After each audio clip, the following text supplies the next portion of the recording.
And then you've got a big problem on your hands, because now you have Syria once again becoming a playground for foreign fighters, jihadists, terrorists, and the like, that threaten not just Israel, not just their neighbors, but ultimately the United States. I will say why it furthers national interest. Again, this is not going to be easy. No one should pretend this is going to be easy, because it's not.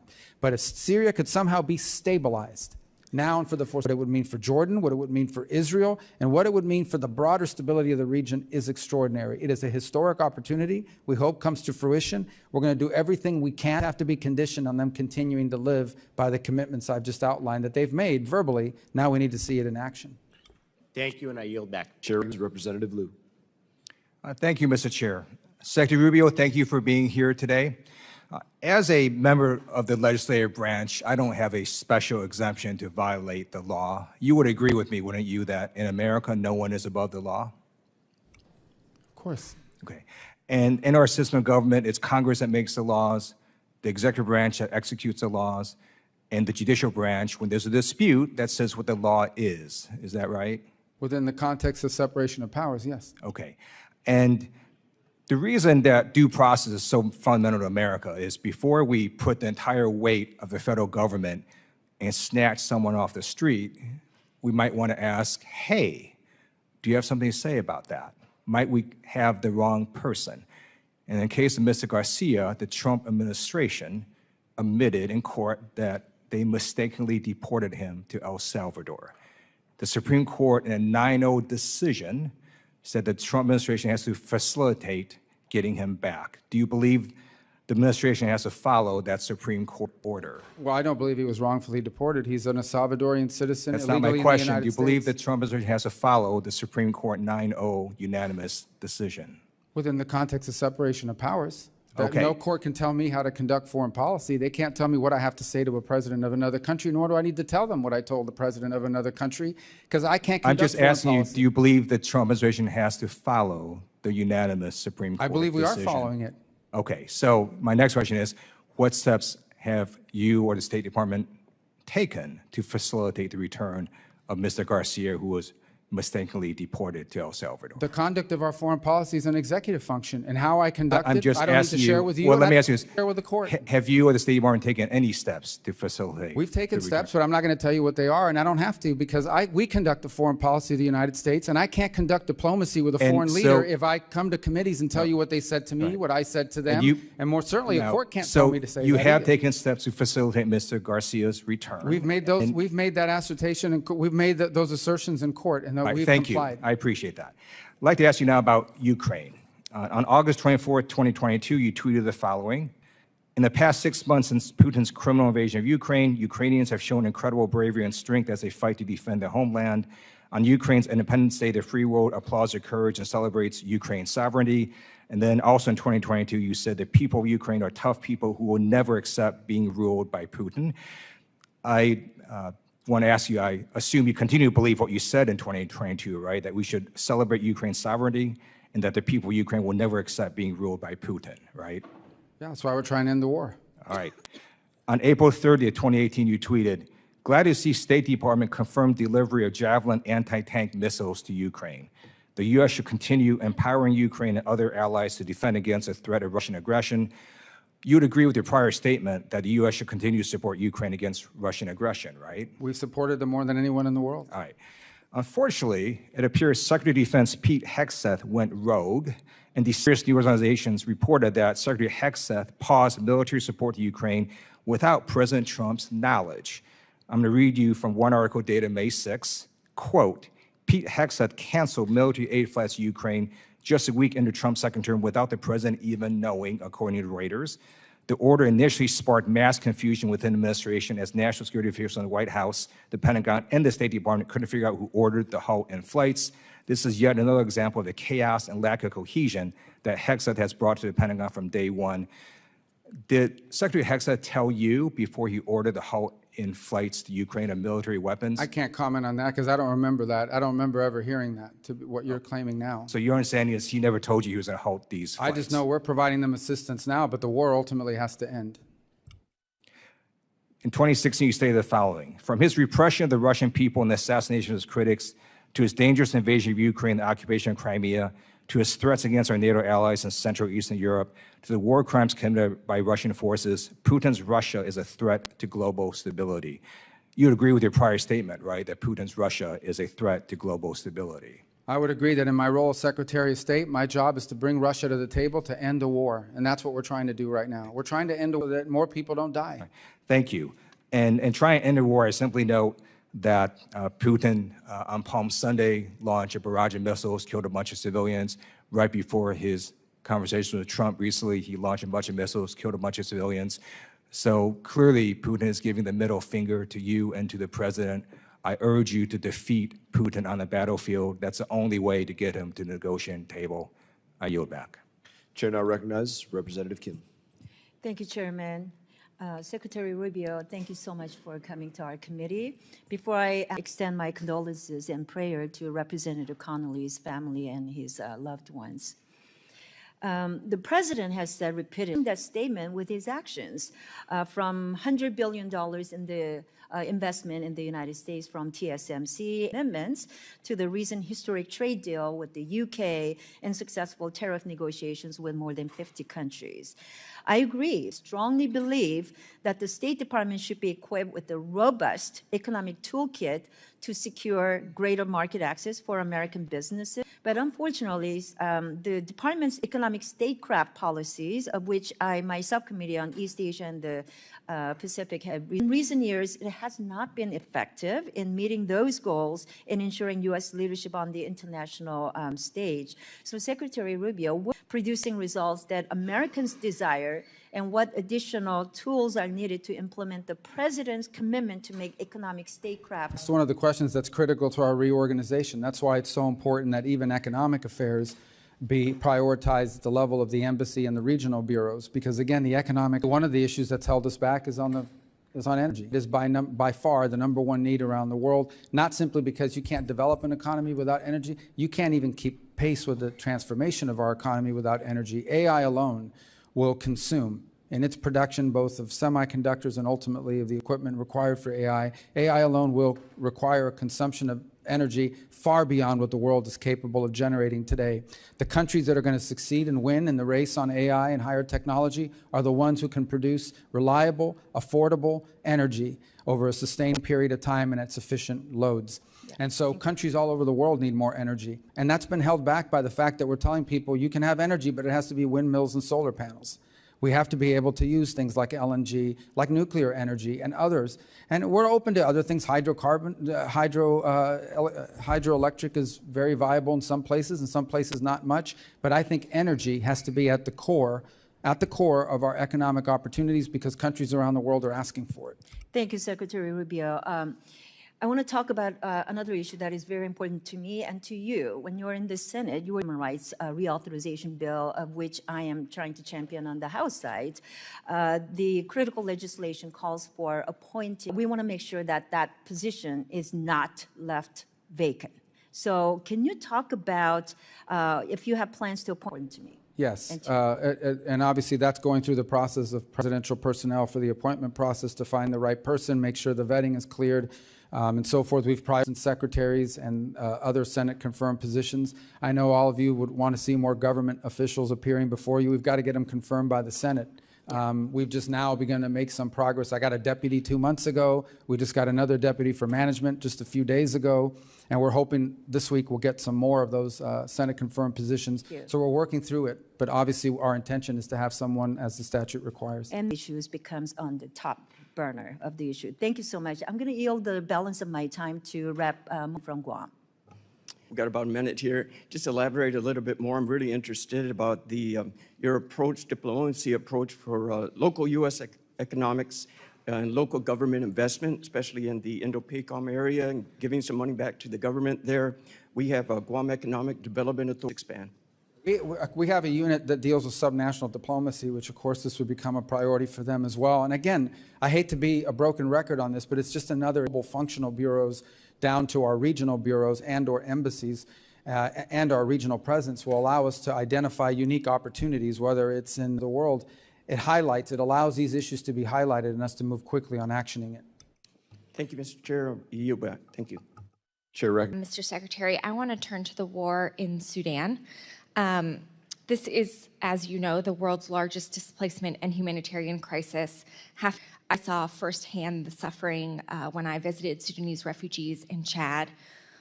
Earlier this year, and again yesterday, you reiterated that the Rapids are committing a genocide in Sudan. Is that correct? We're very concerned about what both sides are doing, frankly, but the RSF in particular. Correct. I agree with that. Of our engagement with the UAE, we need to raise the fact that they are openly supporting an entity that is carrying out a genocide. And yet, President Trump continues to arm the UAE. In fact, he just blew through Ranking Member Meek's congressional hold on over $1 billion in arms sales, ignoring this committee's longstanding role as an independent check on major arms sales. And we can have a policy debate here about the merits of continuing to arm the UAE or not, despite this genocide. I had that same conversation with Secretary Blinken, but actually decision. So on April 30th, the Trump Organization, which Donald Trump still owns, unveiled plans to build an 80-story Trump Tower in Dubai. Then on May 1st, Trump's crypto company, World Liberty Financial, secured a $2 billion deal with an Emirati company with deep ties to the government.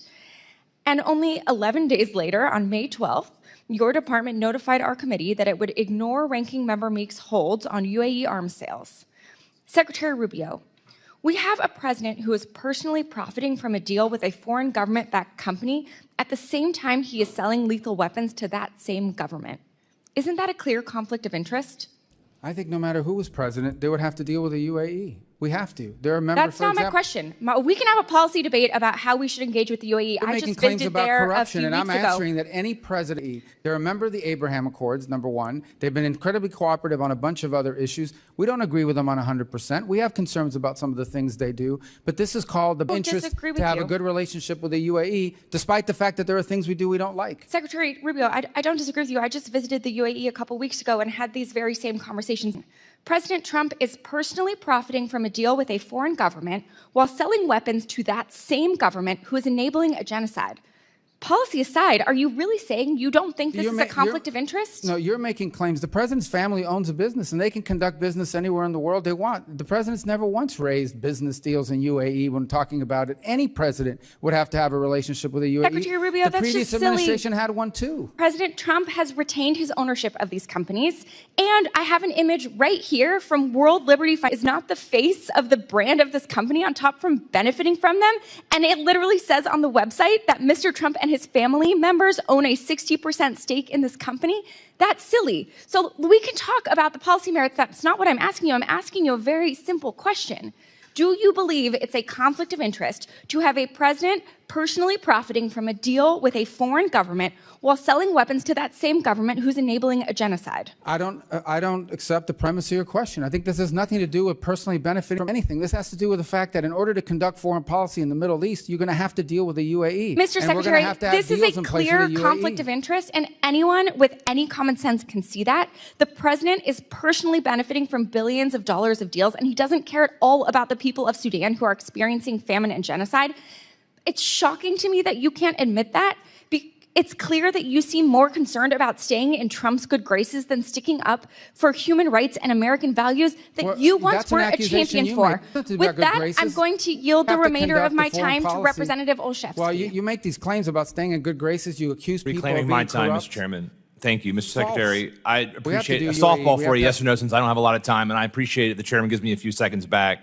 Softball for you. Would you, yes or no, as Secretary, find it outrageous for you to solicit or accept a $200,000 Rolls Royce from a foreign government for personal or State Department use? That offer's never been made to me. Yes, so you would reject that offer? The offer of a Rolls Royce? Yes. I don't understand the purpose of that question. That's a silly question. The fact that you can't answer the question, I just Mr. answered. Secretary, I said it's silly. Silly because you would accept it or not? Of course not. Who would accept it? But Well, no one's then giving I think you should Well, what are maybe you perhaps, equating that to? Mr. Secretary, reclaim my time. The man that you work for doesn't. And the fact that he is soliciting and accepting a $400 million plane is problematic. And you should know about it. It came up in a Senate hearing. You should read about it, add it to your reading, because it is problematic for foreign policy. It adds to the corruption that my colleague just said. And I hope you speak out against it. Thank you. Representative Huizenga. Thank you, Mr. Chairman and Secretary Rubio. Good to see you again. I'm going to try to quickly move through this of Southwest Michigan, including Battle Creek, where we have a large Burmese diaspora. And they have Myanmar that are dealing with brutal military junta. And they are literally waging a war of terror and genocide. H.R. 3190, the Brave Burma Act, to target the military junta's revenues, specifically implementing full blocking gas enterprises, Myanmar Economic Bank, the MEB, and entities operating within the jet fuel sector, which is where they get most of their revenue. And to work with us in my office to implement this particular. Well, absolutely. I mean, if you pass legislation, it's our job to implement it. Right. I appreciate that. In my subcommittee, I'm the South Central Asia subcommittee, but I'm also dealing with the R family of State Department as we're doing, where we had the Truth Czarina, Ms. Jankowicz, participated in. And we know that I'm actually introducing a bill, Restoring American Freedom Act, that would codify the Trump EO on censorship. But I want to know, defend literally speech and the truth. Well, I think the first thing is that we need to be strong defenders of free speech everywhere in the world. We're in Europe, where we're seeing truth and we're seeing free speech now being endangered. The second point I would make about it is, and we've done this in our own department, you know, we had an entity in our own department, the Global Engagement Center, Yes. that was involved, frankly, in identifying Americans. Then they would pass this information on to these NGOs that were not part of government, and they would use them to then target Americans to try to silence them or brand them or harass them. The State Department should not be engaged in that, and we closed that center. That was going to be my follow-up. These are going to make sure that that's not happening. That's the idea of codifying the Trump EO, which is why I'm moving forward on that. Was talking about Afghanistan, and his bill, which is a report bill, I think goes hand in glove with a bill that I have, a restriction of all U.S. tax dollars that are being paid in Afghanistan for things such as fees and fines and tax to the Taliban in Afghanistan. And so I'd love to, if you want to make a quick comment on that, about a necessity to end that. I think this is something that we... If not all of the aid programs that would fall in the hands or benefit the Taliban. Beyond that, there may be some other ways in which they're collecting funds that may require statutory authority to do, and so we would welcome that. Great. And we'll follow up with your team on to recognize Mr. Zinke for the remainder of my time. Thank you, Mr. Chairman. Mr. Secretary, great always to see you. I have deep concerns about our ability to provide effective and timely military capability to our allies through the FMS program. I find myself the chair of a working group, and it is probably worse than both of us have thought. It's in need of reform. I'm glad to say it's a bipartisan effort both sides are working on. And Mr. Secretary, I just need your commitment that you will prioritize this, because the President's recent trip to the Middle East would suggest there's a lot of FMS that's coming our way, and we're not in a position to make sure that we fulfill the President's objectives in that.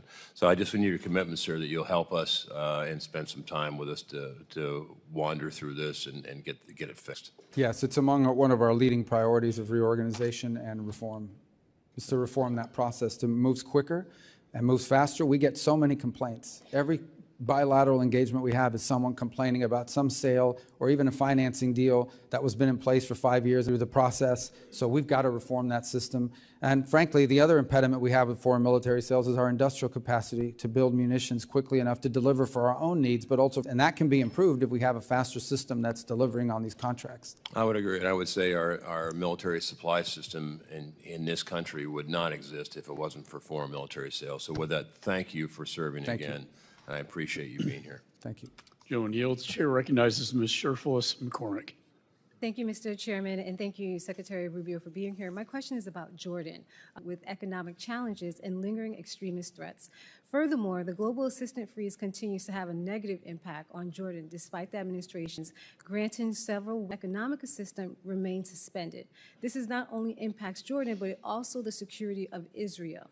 A weakened Jordan means a weakened Israel. Jordan has also been a leader in getting humanitarian aid to Gaza. What is the status of U.S. economic assistance to Jordan, including the already congressionally appropriated funds? When it comes to Jordan, the remaining issues in the economic space for them, because they were initially exempted from even the freeze.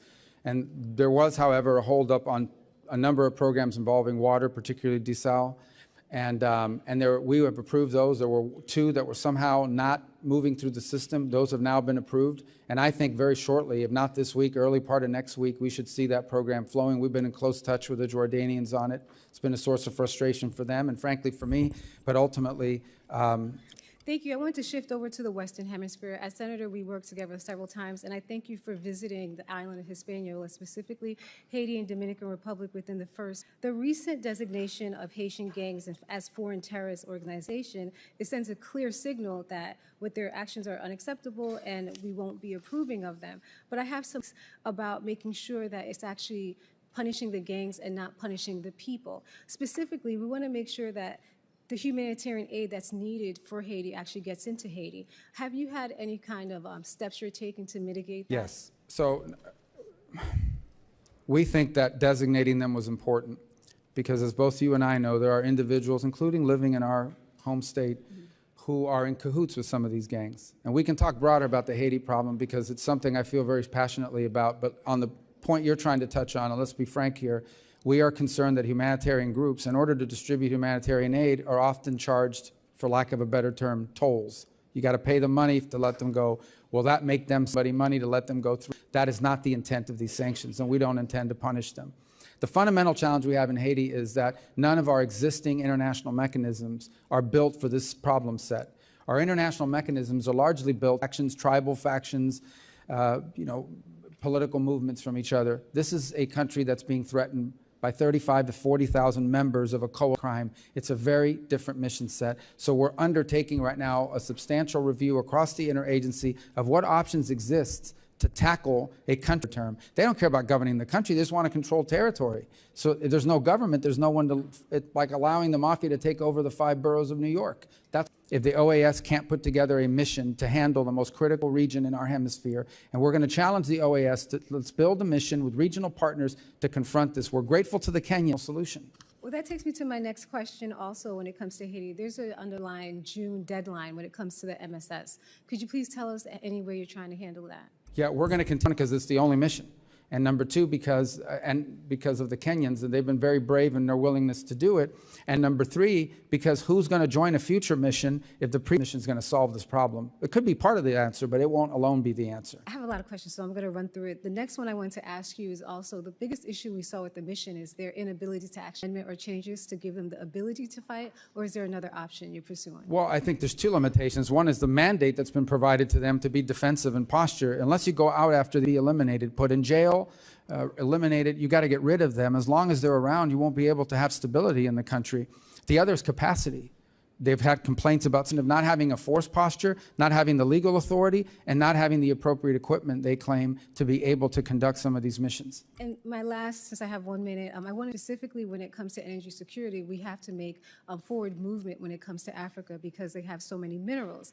But I'm afraid some of these, our diplomatic footprint has been reduced. And I'm happy to hear that the U.S. State Department is going to have a 6-point plan to bolster trade, but I still have concerns. So I wanted to ask you a few questions to see if you'd be able or willing to support this. Increasing funding to support commercial diplomacy, would you support that? We want to increase commercial diplomacy. I don't know if we need more funding to do it, but we certainly want to make it a higher priority.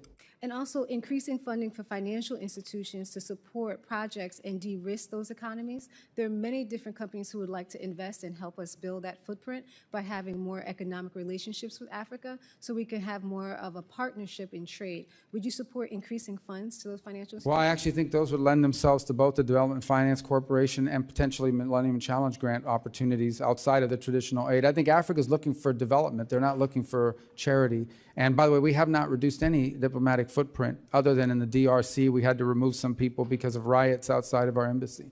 Well, so my understanding is that you guys... Gentlelady's time has expired. Thank you so much for your time. Chair now recognizes Representative Baird. Thank you, Mr. Chairman, and Mr. Secretary, it's good to see you.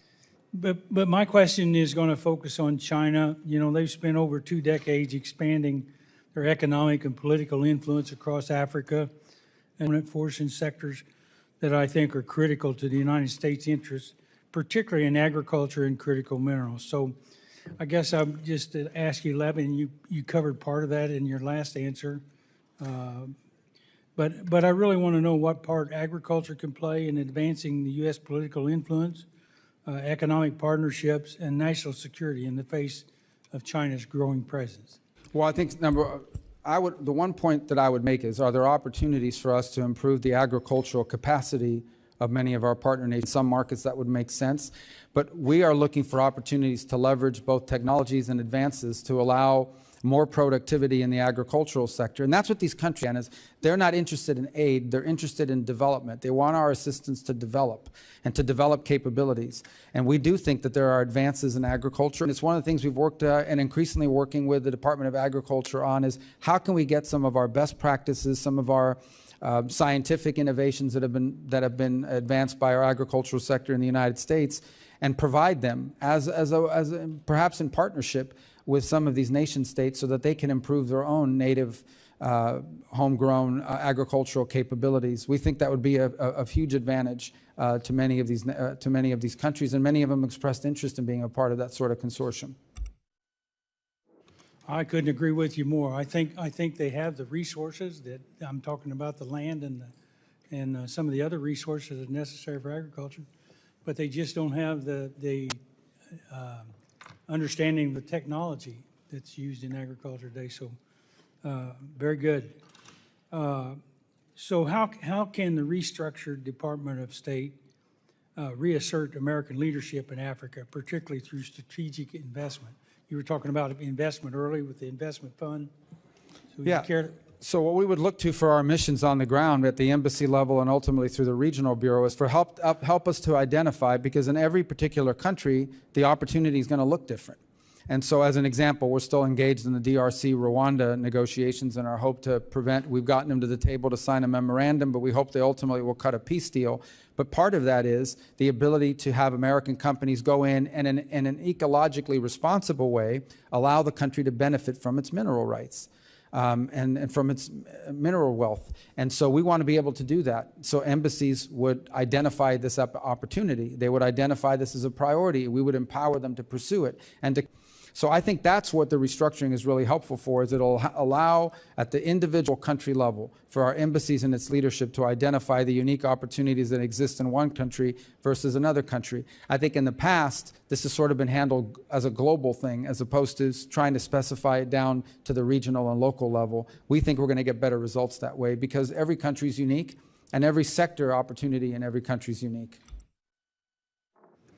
One last question. It kind of continues on. As your department goes under reorganization, what steps can be taken to ensure that these programs, the research, I'm talking about research, are not only maintained but also guided by appropriate expertise, proper oversight, and a clear strategy that prioritizes measurable results and returns for U.S. taxpayers? And what I'm talking about is the investment in research and agricultural research. And I'm thinking about some of the diseases we have around the world that impact our poultry and livestock, the avian flu, the screwworm, some of that sort of thing. So we got about 46 seconds. So. Well, I think the answer to that is these programs ultimately have to be judged by the outcomes and by what they're producing. We have to, every single year, you have to ensure that the dollar you're investing is having a return on it. And if a program goes a couple years, it may have a beautiful title, it may sound really noble, but it's not producing a result or an outcome for you. Not just in the agricultural space, but in any space, we have to walk away from the program, no matter what it's titled. We have a lot of programs that have great titles, but have not resulted in any measurable positive outcome for 20 years. Thank you very much. I couldn't agree with you more. Chair now recognizes. Chairman, first let me extend my condolences to the Connolly family. Jerry's wit will be missed in this Congress. And so in the spirit, deeply disappointed and find your performance as the National Archivist extremely underwhelming. And just for the record, we don't get to confer to voted against your confirmation as the National Archivist. That vote never happened, so. I know. I want to talk about Iran for a second, okay? I'm seeing from the isolationist wing of the party. And I've been kind of shocked that the administration seems to be tougher on Canada, Greenland, than they are on Iran. The Ayatollah insults our president. If the language coming from the Ayatollah was coming from Canada or Greenland or the EU, he allows it from the Ayatollah. is it your recommendation? I understand that you can't guarantee what Trump would or would not do, but it is your recommendation to the president that he signed to keep enrichment? Well, here's the answer to that question is the president has made clear that Iran will never have a nuclear weapon. He's also been clear, and I think you've seen this in state on television and the like, that if you have an enrichment capability at any level, you are but steps away from a nuclear weapon. Of so I course. think that's why the no enrichment piece is so important. Right, of course, and that was the issues that many people, enrichment capability, along with ballistic missile capability, which Iran now has, okay, a delivery system. And so what I'm trying to figure out is what recommendation should the president ask of it? I assume he would. Is it your recommendation to the president that he sign no deal that keeps their ability to enrich? Yeah, and he doesn't need that recommendation because he's already. Your conversations with VP Vance that he also does not believe Iran should have any enrichment Well, I'm capability? not going to describe our conversations, but I can tell you the vice president is completely aligned with the president in his foreign policy. So that is his position then? The position that they shouldn't have enrichment. Yeah, is that the Yeah, vice president? if they have enrichment, then they will have a weapon, or at least there'll be a near. And everybody in the administration has been consistent on that. Okay, what about Mr. Witkoff? Is it his position that Iran should not be able to have any enrichment capabilities? He Part has of any said deal? so in public interviews as recently as this weekend. That Okay. this is not an enrichment deal. What level Iran gets to keep enrichment? What they have said is if Iran wants a civil nuclear program, like they want to have nuclear energy, there's ways to do that. Other countries have done it without enrichment. That opportunity is available to Iran if they seek it. They haven't been interested in it because they want to keep enrichment. That's the crux of what we're facing here. So any deal POA, is that your position? The Trump administration has been very clear that Iran will not get to enrich because if they enrich, their threshold nuclear power. Okay, I want to shift for us that Israel is poised to strike Iran. Where did that leak come from in the administration? Do we know what department leaked that? Is that being looked into? Well, I'm not aware of the leak that you're discussing. I'm obviously, I wouldn't discuss intelligence matters and even verify whether it's even true. I also don't think it's a mystery, though. Irrespective, I'm not talking about the leak. I'm not talking about the news story that Israel has made clear that they retain the option of action to limit Iran from ever gaining a nuclear capability. I don't think that's a mystery, but I wouldn't comment. If I had read the article, I wouldn't comment on intelligence matters, confirm or deny them. As far as leaks are concerned, I don't know. I read stuff in the news every single day that I look at and say, I don't know where these people are coming up with Well, I mean, they're given polygraph tests in FEMA to determine where leaks are coming from. That's been well reported and not disputed by anyone in the administration, that they're literally going employee to a polygraph, putting them up to, you know, an oxygen monitor, trying to test their heart rate to figure out if they're leaking to the media. Is that sort of same application to the national security team and to the State Department to figure out who is leaking? As far as I'm aware, we've not conducted any polygraph tests at the department. So I just want to be clear, because there is a lot of confusion depending on the day, the week, and a lot of the reporting that Iran deal. Is it your recommendation that that should go to Congress to I actually think the law requires it. If you recall, we passed legislation here a few years ago, and it requires actually reverse any deal. I forgot the acronym for the bill, but it was one that was passed a few years ago, and I was in the Senate when it passed. It was after JCPOA. Okay. Thank you, Mr. Chairman. I yield back. Chair now recognizes Representative Barr. Secretary Rubio, thank you for your leadership in refocusing American diplomacy towards the national interest, not just towards what might make us feel good and what might be actually counterproductive to the national interest in the name of humanitarian goals. Last year, the Select Committee on the Chinese Communist Party found that 5 venture capital firms funneled more than $1.9 billion into artificial intelligence companies that support China's human rights abuses or military modernization. At least another $1.2 billion went into the PRC's semiconductor industry. Recently, there was a $75 million venture capital investment into a Chinese artificial intelligence firm, Manus. Do you agree that controls on American investments or non-U.S. investments into the Chinese military industrial complex companies are necessary to protect our national security? Yes, and I would further say that because of the military-commercial fusion in China, virtually any company that's owned and controlled under Chinese national security laws are basically extensions of the Chinese military. In February, as you well know, President Trump issued a national security memorandum titled, quote, America First Investment Policy. And that memorandum directs federal agencies to address outbound investments and targets both entities and sensitive technologies. My bill, the Fight China Act, which I introduced with Senator Cornyn, aligns with this memorandum. And this legislation builds upon my legislation in previous Congresses that authorized OFAC to impose SDN sanctions